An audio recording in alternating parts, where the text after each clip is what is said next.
Bill, another coffee. For the lady.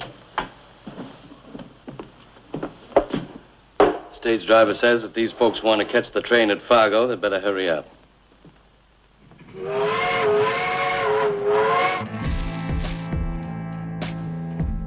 The best B-movie actors in westerns.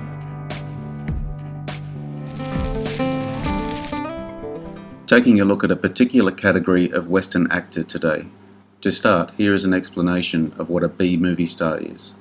A B-movie is a low-budget commercial motion picture made during the golden age of Hollywood. The term identified films intended for distribution as the less publicized bottom half of the double feature, akin to B-sides for recorded music. However, the US production of films intended as second features largely ceased by the end of the 1950s, with the emergence of commercial television at the time.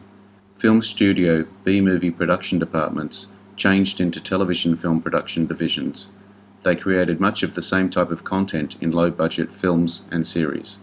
The term B-movie continues to be used in its broader sense to this day.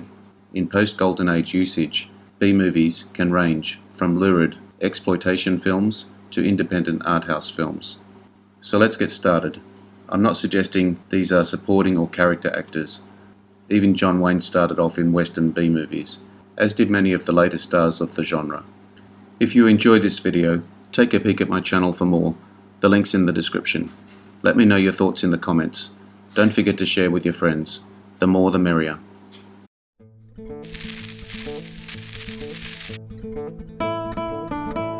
Randolph Scott, a leading man by anyone's standards. Handsome American leading man who developed into one of Hollywood's greatest and most popular Western stars. His image as an upright, outstanding sheriff or cowboy was so strong that it was paid homage to in Mel Brooks's classic comedy, Blazing Saddles, 1974, when the African-American sheriff asked the reluctant townspeople for their help in fighting the bad guys. They unanimously reject him. However, when he says, "You'd do it for Randolph Scott," a heavenly chorus in the background sings Randolph Scott, and the townspeople change their minds.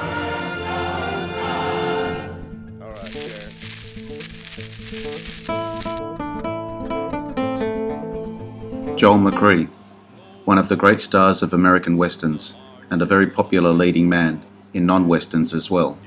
Well respected as a horseman, he was regarded as one of the two best riders in western films along with Ben Johnson, who had been a real cowboy.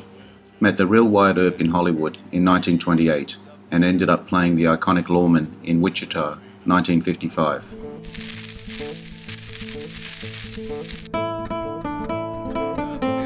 Audie Murphy, a national hero during World War II as the most decorated combat soldier of the war.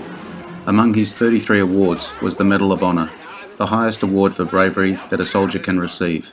His friends in Hollywood were mostly character actors and film crew members, cameramen, makeup artists, horse wranglers, stunt people, both male and female, and he was often protective of them and tried to help them succeed in their careers.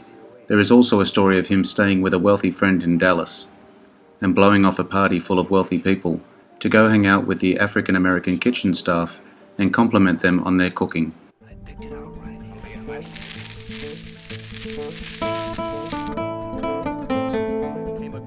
Rory Calhoun, Henry Wilson, an agent known for his stable of young, attractive, marginally talented actors, with unusual names like Rock Hudson and Tab Hunter, signed Rory to a contract and initially christened him Troy Donahue, then changed it to Rory Calhoun.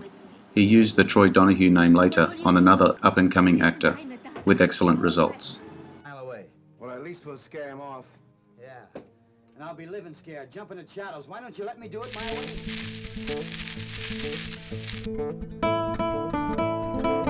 George Montgomery, a self-taught artist. He created bronze busts of Clint Eastwood, John Wayne, Ronald Reagan, Gene Autry, and Randolph Scott. In later years, he made sculptures of Charles Farrell and ex-wife Diana Shaw. Hers and those of his children and himself sit at the Mission Hill Country Club, home of the Diana Shaw Golf Tournament.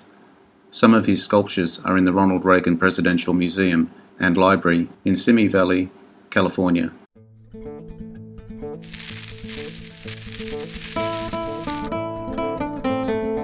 Dale Robertson made his name in television westerns in the 1950s and 60s, retired after he finished his role as Zeki in the TV series Hearts of the West, 1993, in order to spend more time at his Yukon, Oklahoma ranch and raise horses.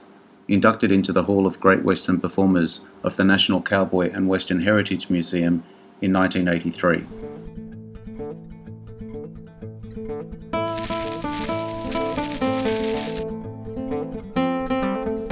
Rod Cameron.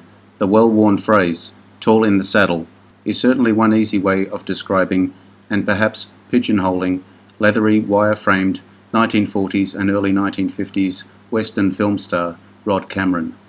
Divorced his first wife and married her mother. He was an accomplished pianist.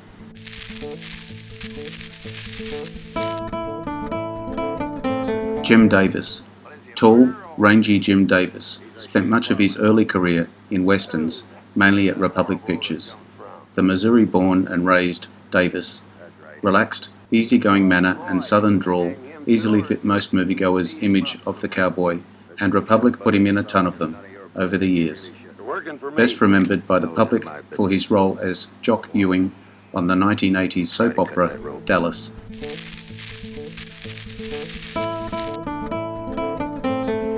Jock Mahoney, of French and Irish extraction, with some Cherokee. Doubled for Errol Flynn, Gregory Peck and Randolph Scott. Early in his career, he was featured in several shorts by the Three Stooges. Because of his excellence as a stuntman, he was able to take all the falls and bumps required of a Stooges co-star, and usually played an awkward but well-meaning bumbler. This little slug probably put a neat hole through your partner. Where is it?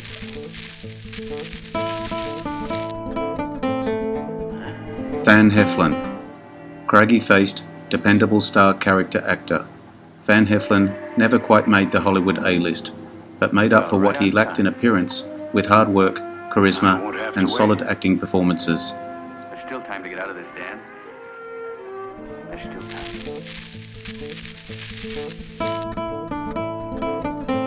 Jeff Chandler, born in Brooklyn and attended Erasmus High School. After high school, he took a drama course and worked in stock companies for 2 years. He stood 6'4" by the time he was 15, and started to grey when he was 18. Following his Oscar-nominated performance as Cochise in Broken Arrow, 1950, Chandler carved a solid niche for himself playing Native American Indians, although his movies seldom rose above B-movie level.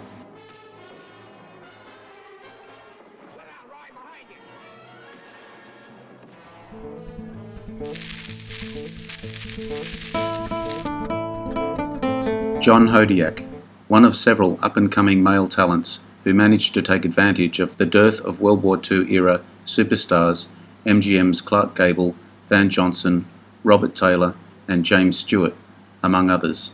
Quote, "I don't know whether I'm acting or not, because I've never been sure what acting is. I've played different types, but it seems to me they turn out to be just myself every time."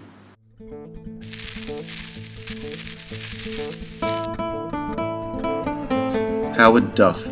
Tough, virile, wavy-haired and ruggedly handsome, with trademark forlorn-looking brows that added an intriguing touch of vulnerability to his hard outer core.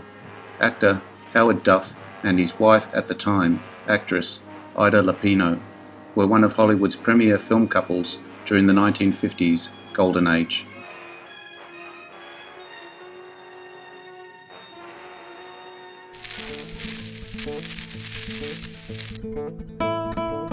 Dan Duryea co-starred with son Peter Duryea in 2 of his later films, both westerns, Taggart, 1964, and The Bounty Killer, 1965.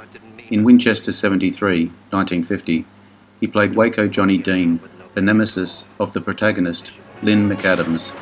In the made-for-TV remake, Winchester 73, 1967, he played Bart McAdams. In marked contrast to his screen persona as a ruthless, merciless, even psychotic killer, he was a passionate gardener, was active in the PTA at his children's school, and was a scoutmaster for the local Boy Scout troop.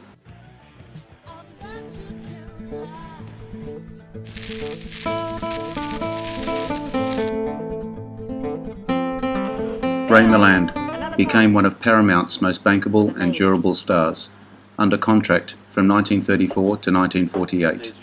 Yet little in his early life suggested a career as a motion picture actor. As of 2020, he is one of the 4 actors who have won Best Actor at the Oscars and at the Cannes Film Festival for the same performance. When accepting the Best Actor Oscar for The Lost Weekend, 1945, from Ingrid Bergman, gave one of the shortest speeches in Oscar history. Thank you very much indeed. I'm greatly honoured.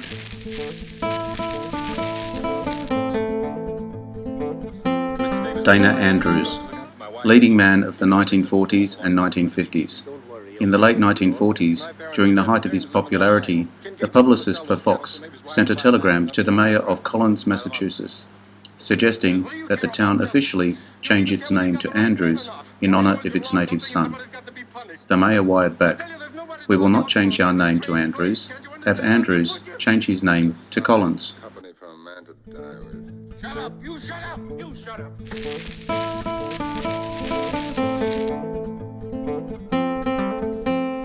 Sterling Hayden appeared in 5 films that have been selected for the National Film Registry by the Library of Congress as being culturally, historically, or aesthetically significant. The Asphalt Jungle, 1950, Johnny Guitar, 1954, Dr. Strangelove, or How I Learned to Stop Worrying and Love the Bomb, 1964, The Godfather, 1972, and The Long Goodbye, 1973. He was the original choice to play the knife-throwing Brit in The Magnificent Seven, 1960, going to James Coburn when Hayden proved unavailable. Shake hands with a left-handed draw.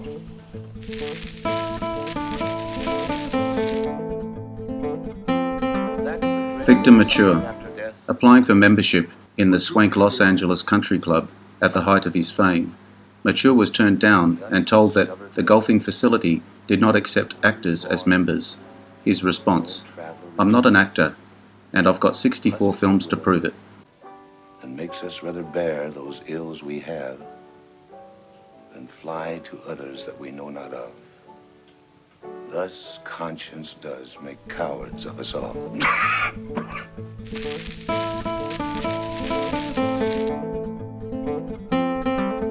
John Ireland, born in Canada. John Ireland was raised in New York. He was known as one of the genuine nice guys of Hollywood, always eager to meet with his fans, sign autographs, and pose for photographs. He appeared in the 2 classic westerns about the famous shootout in Tombstone, Arizona, Gunfight at the OK Corral, and My Darling Clementine. He was a member of the Clanton Gang in both films. Come on, keep it going.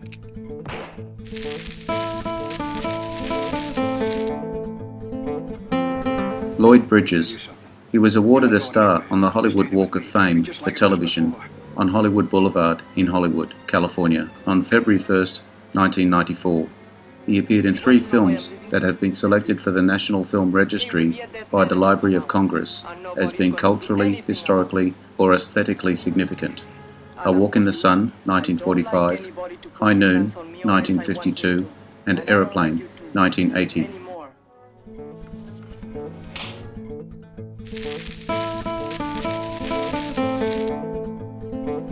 As a bonus, because she stayed till the end, here is one more actor, Robert Ryan. Actors Jeff Bridges and Chris Christopherson both have cited Ryan as their favourite actor. Jeff Bridges said he learned a lot about acting from working with Ryan when they appeared together. Due to his towering frame, cruelly lined face, and simmering intensity uncommon in his generation of tough guys, he usually played hateful villains. Even on the rare occasion that he played a good guy, they often possessed a violent, obsessive personality that was a tad unsettling. He was a close friend of Lee Marvin.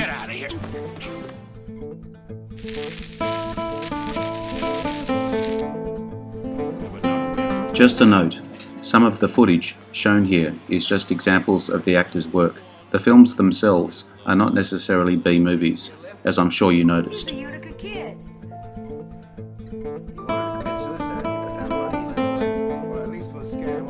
Just to end the video, something about me and the channel. As a long-time Western fan, I am making this channel as a labour of love. It's not my job. I'm not an expert or film critic by anyone's metric. I make these videos as much for myself as for you guys. Thank you for all the positive feedback I have been getting. For those of you who only see the mistakes I make, I apologise. I have no staff or resources other than myself, so mistakes will happen. Just so you know, I'm doing my best. I love to see your comments. I do read them and take what you say, and it does influence what I do. As I often say, let's celebrate the genre and have fun. Let's keep the genre alive. Share with the younger generation. The messages and values in westerns are needed more today than ever before.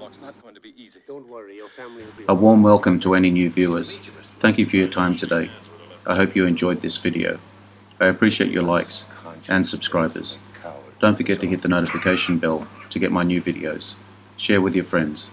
Drop me your comments. Bye for now. See you again soon. Anyway, you stay there with me. It's going to be just like it was before.